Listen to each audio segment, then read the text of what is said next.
Is your mother toxic? As a counselor and coach, I have seen women negatively affected by toxic mothers in my practice more than any other hurdle they've encountered in life. And nearly every time I witness these women expecting their toxic mothers to miraculously change into caring, nurturing, supporting mothers.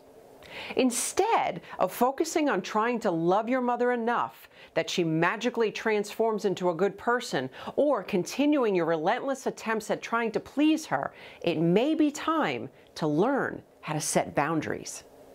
The Bible says, hope deferred makes the heart sick. Simply hoping for something you want only leads to further heartache.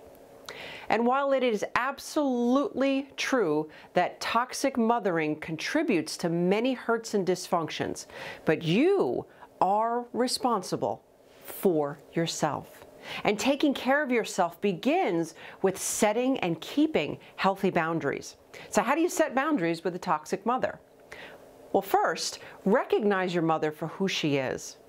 In a previous post, I talked about some of the traits of toxic mothers. Look, many broken daughters remain in denial over their mothers and spend a lifetime wallowing in struggle and confusion. Relationships take two people to work it out. So just because someone holds a title in your life doesn't give them the right to treat you poorly. The next, know the truth. I had a client who knew that her mother was toxic, but thought it was her duty as a daughter to care for her mother. This client was confusing taking care of her mother with being at her mother's beck and call. The next, be a cheerful giver. If you don't want to do something or can't find a way to do it joyfully, don't do it. It's okay to say no. In fact, it's often good to say no. Sometimes your yes just enables your mother to stay stuck in her poor behavior. Look, even Jesus said no to his family sometimes when he needed to. You can find that in Matthew 12:46 through 50. The next is weather the storm. Just because you lay down a boundary, don't expect your mother to get in line and realize the error of her ways. More often than not, you will have to tolerate inappropriate behavior, often worse than before, as your mother will likely try to reestablish her position of dominance.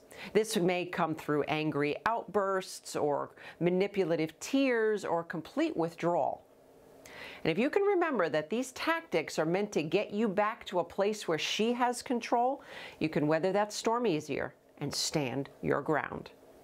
If you're having trouble, you may want to consider a form of distancing.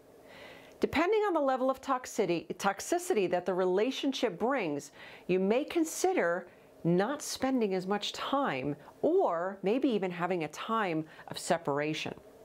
Distancing does not imply that you don't love or honor your mother, but you need the time to learn how to establish new and healthier boundaries. If you're trying to set boundaries with a toxic mother and finding it difficult, I want to encourage you to get help. Stemming the tide of guilt and hurt that comes from that relationship is crucial for your mental health and the health of all of your other relationships.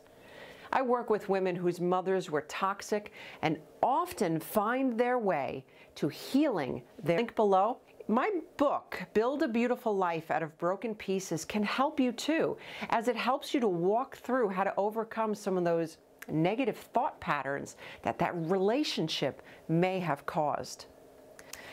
I also want to invite you, if you're having difficulty in other relationships, I will include in the links below a free Toxic People Survival Guide. It is your free guide to learn how to identify and deal with all the difficult people you're having in your life.